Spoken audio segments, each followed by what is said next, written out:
कालापानी क्षेत्रको जनगणना रोक्न फेरि पनि भारतले देखायो दादागिरी। 10,000 सेना र दैनिक 35वटा ट्रक कालापानी भित्रिँदै। उत्तराखण्डमा डरलाग्दो हिम पहिरो गयो, 5 सैनिकको एकै चिहान भयो, दर्जनौं सेना बेपत्ता। लिपुलेक, कालापानी र लिम्पियाधुरा क्षेत्रमा फिल्डमै पुगेर जनगणना गर्ने सरकारको अन्तिम तयारी। नापी विभागले आज विशेष छलफल गर्दै ओलीले गरे चीनको खुलेर प्रशंसा, भारतलाई दादागिरी नदेखाउन आग्रह। नेपाल चीन सहकार्यमा 1 अर्बको परियोजना बन्दै 6 वर्षमा काम सक्ने घोषणा। ओलीको प्रतिवेदनमा एसिया विश्लेषण, चीनको प्रशंसा, भारतसँग भने अझैसम्म विवादित विषय समाधान नभएको उल्लेख। नेपाल चीन सम्बन्धबारे लुम्बिनीमा चर्चा, सामन्तवादी चिन्तनकै कारण नेपाली समाज पछाडि परेको निष्कर्ष। नेपालको आन्तरिक मामिलामा भारतको अनावश्यक हस्तक्षेप नहोस्, एमालेको प्रतिवेदन। ताइवानको रक्षा क्षेत्रमा चीनले पठायो 25 सैन्य विमान। सबैभन्दा उचाइमा रहेको मेगा जलविद्युत सञ्चालनमा अस्ट्रेलियाले 18 महिनापछि अन्तर्राष्ट्रिय नाका खोल्दै। नेपालमा सम्झौता कार्यान्वयनबारे एमसिसी बोर्डलाई उपाध्यक्ष सुमारको जानकारी, बुझाइने यस्तो गोप्य प्रतिवेदन। एमसिसीमा झुक्क्याउने खेल जारी रहेको भीम रावलको भनाई, जोडबलले अनुमोदन गर्न खोज्नु रहस्यमय भएको दाबी। धवलागिरी हिमालमा पहिलो पटक नेपाली महिलाको सफल आरोहण, नेपाली महिलाले राखिन् पहिलो कीर्तिमान। सुदूरपश्चिम प्रदेशमा शक्तिशाली भूकम्प गयो, 1 हप्तामै 3 पटकसम्म भूकम्प जाँदा स्थानीय त्रसित। एसएसबीले अनाहकमा दुःख दिएको भन्दै कालापानीका जनता आक्रोशित, 2 भारतीय एसएसबीले भेटे स्थानीयको झापट। एमसिसी सदनबाट पास गर्न नसके देउबा असफल हुने वरिष्ठ अधिवक्ताको भनाई, बहादुरीका साथ पास गर्न सरकारलाई आग्रह। र जम्मू कश्मीरमा भारतीय सेना र विद्रोही समूहबीच झडप, 1 को मृत्यु, कयौं सेना घाइते। नमस्कार, ग्रेटर नेपाल टिभीले तयार पारेको न्युज अपडेटमा दिवस बुढाथोकीको यहाँलाई हार्दिक स्वागत छ। अब सुन्नुहोस् पुरा समाचार। कालापानी, लिपुलेक र लिम्पियाधुरामा नेपालले जनगणना गर्ने अन्तिम तयारीबारे छलफल गर्न थालेपछि भारतले नयाँ चाल चालेको छ। कुनै पनि हालतमा जनगणना गर्न नदिने तयारीमा दैनिक 35वटा ट्रकमा सेना र खाद्यान्न तथा सैन्य सामग्री भित्र्याइएको छाङ्रुका स्थानीय अजय टिङ्करीले जानकारी दिएका छन्। उनका अनुसार 10,000 भन्दा बढी सेना हालै मात्र थप गरिएको छ। 20,000 भारतीय सेना सन् 1960 देखि नेपालको भूमि कालापानी, लिपुलेक र लिम्पियाधुरालाई कब्जा गरेर बसेको छ। त्यसैले सरकारले गणक टोलीलाई सुरक्षित र वैकल्पिक उपायबाट गणनामा खटाउनुपर्छ। यस्तै उत्तराखण्डसँग सीमा जोडिएको दार्चुलाको लिपुलेक र कालापानी क्षेत्रमा फिल्डमै पुगेर जनगणना गर्ने तथ्याङ्क विभागले तयारी गरेको छ। सरकारले सुरु गरेको राष्ट्रिय कार्यक्रम जनगणनालाई मङ्सिर 9 गतेभित्र सबै नेपालीको घर दैलोमा पुगेर गणना गर्ने गरी काम अघि बढेको केन्द्रीय तथ्याङ्क विभाग तथ्याङ्क शाखाका प्रमुख ढुण्डीराज लामिछानेले जानकारी दिएका छन्। ब्यास गाउँपालिकाका 1 वडाका गुन्जी, कुटी र नाभी गाउँका करिब 320 परिवारका 1000 जनाको गणना गर्न विभागले घर दैलोमै पुग्नेछ, लामिछानेले बताए। यसअघिको तथ्याङ्कमा 700 जना रहेको उक्त क्षेत्रमा हाल 1000 जना पुगेको अनुमान विभागको रहेको छ। कालापानी र लिपुलेकलाई विवादास्पद भनेर हल्ला गरे पनि विभागले त्यसरी नलिएको र कुनै समस्या आए कूटनैतिक पहलबाट अवस्था वैकल्पिक विधि अपनाएर पनि गणना गर्ने बताएको छ।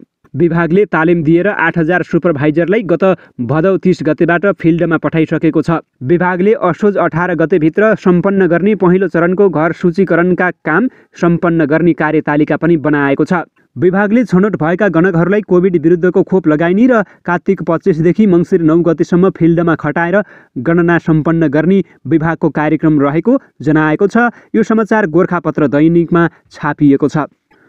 उत्तराखण्ड स्थित त्रिशुल पर्वतमा हिम पहिरो खस्दा 5 भारतीय सैनिकको मृत्यु भएको छ भने दर्जनौं सैनिक बेपत्ता भएका छन्। शुक्रबार बिहान हिम पहिरो खस्दा आरोहणमा खटिएका 5 सैनिक र 1 पोर्टर बेपत्ता भएका हुन्। करिब 7120 मिटर उचाइमा रहेको त्रिशुल पर्वत आरोहणका लागि 15 दिन अघि भारतीय सेनासहित 20 सदस्यीय पर्वतारोहीको टोली मुम्बईबाट हिँडेको थियो। शुक्रबार बिहान त्रिशुल पर्वत पुग्ने क्रममा हिम पहिरो खस्दा 5 सैनिकको मृत्यु भएको छ भने दर्जनौं घाइते भएको भारतीय सञ्चार माध्यमहरूले जनाएका छन्। उनीहरूमध्ये 10 पर्वतारोहीको सुरक्षित उद्धार गरिएको र हराइरहेकाहरूको भारतीय सेनाले खोजी जारी राखेको इन्डिया टुडेले जनाएको छ। जनवादी गणतन्त्र चीन स्थापना दिवसकै दिन चीनले 25वटा सैन्य विमान आफ्नो हवाई सुरक्षा क्षेत्रमा पठाएको भन्दै ताइवानले आपत्ति जनाएको छ। चीनले शुक्रबार ताइवानको स्वशासित टापु नजिकै विमान पठाएर शक्ति प्रदर्शन गरेको भन्दै ताइवानले आपत्ति जनाएको छ। चीनले भने यस क्षेत्रलाई आफ्नै क्षेत्र भएको दाबी गर्दै आएको छ। बेलायतले ताइवानमा 2 युद्धपोत पठाएको आरोप लगाएकै 7 दिनभित्र चीनले फेरि ताइवानमा 25 सैन्य विमान पठाएको हो।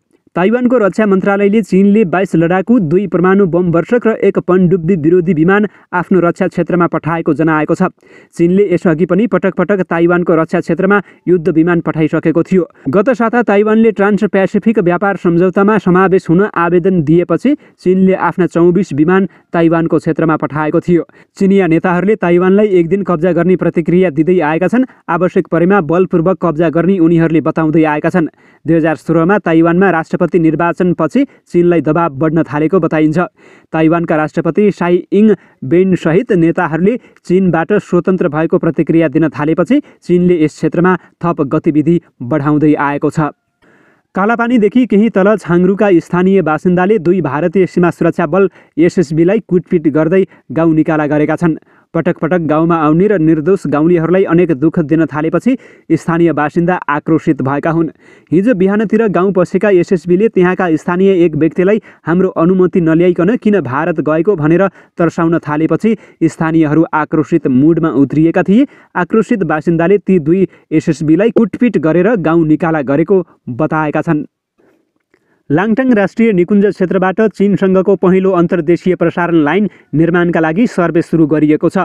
यसअघि वन क्षेत्रबाट सर्वे गरिएको थियो। वन क्षेत्रबाट अन्तर्देशीय प्रसारण लाइन निर्माण गर्दा लागत बढ्ने र सामग्री ढुवानीमा समेत समस्या आउने देखिएपछि निकुञ्ज क्षेत्रबाट सर्वे थालिएको हो।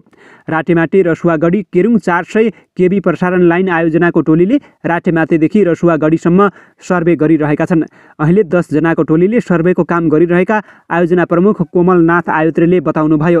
अहिले सर्वेको काम चलिरहेको छ। उहाँले भन्नुभयो, तिहार अघि त्यो काम सम्पन्न हुनेछ।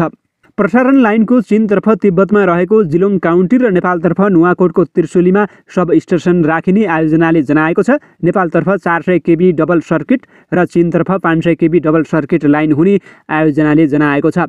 आयोजनाको निर्माण कार्य 6 वर्षमा निर्माण सकिने बताइएको छ। नेकपा एमालेका अध्यक्ष केपी शर्मा ओलीले विधान महाधिवेशनमा प्रस्तुत गरेको राजनीतिक प्रतिवेदनमा विश्व परिवेशमा परिवर्तित राजनीतिक परिस्थितिको विश्लेषण गरिएको छ। उनले बहुध्रुवीय विश्वको व्याख्या गर्दै अमेरिकाको एकल प्रभुत्व समाप्त भएको विश्लेषण गरेका छन्।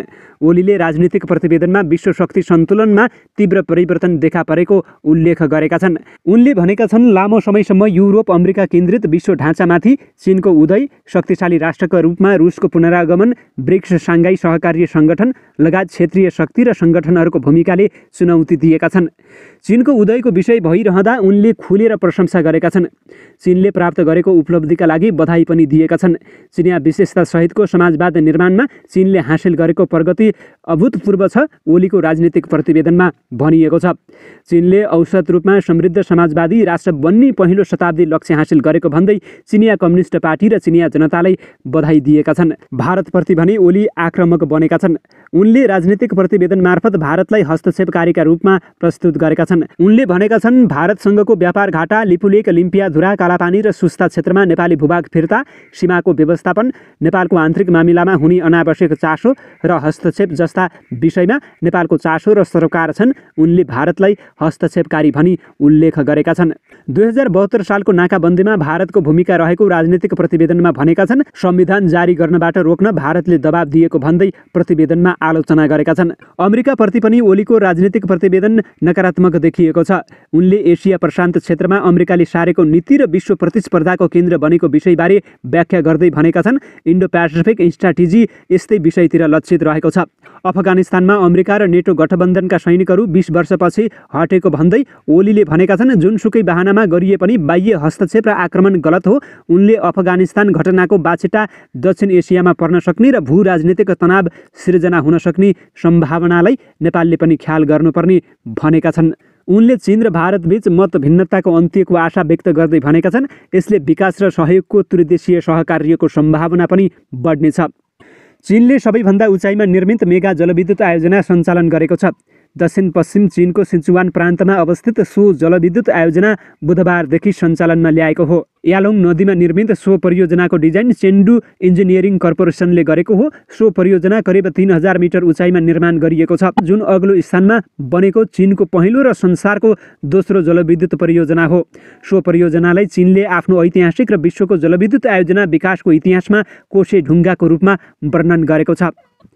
नेकपा एमालेका उपाध्यक्ष भीम रावलले अमेरिकी सहायता परियोजना मिलेनियम च्यालेन्ज कम्प्याक्ट एमसिसी अनुमोदन गर्न लागि पर्नु रहस्यमय भएको बताएका छन्। शुक्रबार रावलले सामाजिक सञ्जाल ट्विटर मार्फत देशको साधन स्रोतको सदुपयोग र स्वाधीनताप्रति चासो नराख्नेहरूले नेपालको स्वाधीनता र स्वतन्त्रतामा आघात पार्ने एमसिसी पास गर्न खोजेको आरोप लगाएका हुन्। उनले ट्विटरमा लेखेका छन्, देशको साधन स्रोतको सदुपयोग र स्वाधीनताप्रति चासो नराख्नेहरू नेपालको स्वाधीनता र स्वतन्त्रतामा आघात पार्ने एमसिसी सम्झौता अनुमोदन गर्न लागि पर्नु रहस्यमय छ। संसदमा सङ्कल्प प्रस्ताव ल्याई उक्त सम्झौता अनुमोदन गर्ने भन्नु महाकाली सम्झौता गर्दाको सङ्कल्प प्रस्ताव झैँ झुक्क्याउने कुरा हो। र अमेरिकी सहयोग परियोजना मिलेनियम च्यालेन्ज कर्पोरेसन एमसिसीकी उपाध्यक्ष फातिमा सुमारले नेपालमा एमसिसी सम्झौता कार्यान्वयनको अवस्थाबारे बोर्डलाई जानकारी दिएकी छन्। एमसिसी बोर्डका अध्यक्ष तथा विदेश मन्त्री एन्टोनी ब्लिङ्कनको नेतृत्वमा बुधबार वासिङ्टन डिसीमा भएको बोर्ड बैठकमा सुमारले नेपालको स्थितिबारे ब्रिफिङ गरेकी हुन्। सम्झौताकै विषयमा उपाध्यक्ष सुमारले गत भदौ 24 देखि 27 गतेसम्म नेपाल भ्रमण गरेकी थिइन्। भ्रमणका दौरानमा उनले प्रधानमन्त्री तथा कङ्ग्रेस सभापति शेरबहादुर देउबा, एमाले अध्यक्ष केपी शर्मा ओली, माओवादी केन्द्रका अध्यक्ष पुष्पकमल दाहाल प्रचण्ड, नेकपा एकीकृत समाजवादीका अध्यक्ष माधव कुमार नेपाल, जनता समाजवादी पार्टीका अध्यक्ष उपेन्द्र यादव र पूर्व प्रधानमन्त्री बाबुराम भट्टराई लगायत अन्य नेताहरूसँग भेटघाट गरेकी थिइन्। उनले केही सांसदहरूसहित निजी क्षेत्रका विभिन्न व्यक्तिहरूसँग पनि भेटवार्ता गरेकी थिइन्। 4 वर्षअघि भएको एमसिसी सम्झौता संसदबाट अनुमोदन हुन नसक्दा कार्यान्वयन सुरु भएको छैन। नेपालमा एमसिसी सम्झौतालाई लिएर सत्ता गठबन्धन र अन्य दलबीचमा फरक मत रहेको छ। नेपालको गरिबी निवारणमा एमसिसीबाट प्राप्त हुने $500 मिलियन अनुदानले ठूलो सहयोग गर्ने सुमारले नेपाल भ्रमणको दौरानमा बताएकी थिइन्। एमसिसी सम्झौता नेपालको ऊर्जा र सडक पूर्वाधार विकासका लागि गरिएको हो। नेपाल भ्रमणका क्रममा उनले भनेकी थिइन्, नेपालले जति सक्दो छिटो यो सम्झौता अनुमोदन गर्छ त्यति नै नेपालको थलिएको अर्थतन्त्रलाई फाइदा पुग्छ। उनले यो सम्झौताको कुनै अन्तिम समय सीमा नरहेको पनि उल्लेख गरेकी थिइन्। हवस् त, यिनै खबरसँगै ग्रेटर नेपाल टिभीले तयार पारेको न्युज अपडेटको समय सकिएको छ। प्रत्येक पलका ताजा अपडेटको लागि हामी तपाईँको माझमा छौँ। ग्रेटर नेपाल टिभीले तयार पारेका न्युज भिडियोहरू हेर्दै गर्नुहोला। नमस्कार।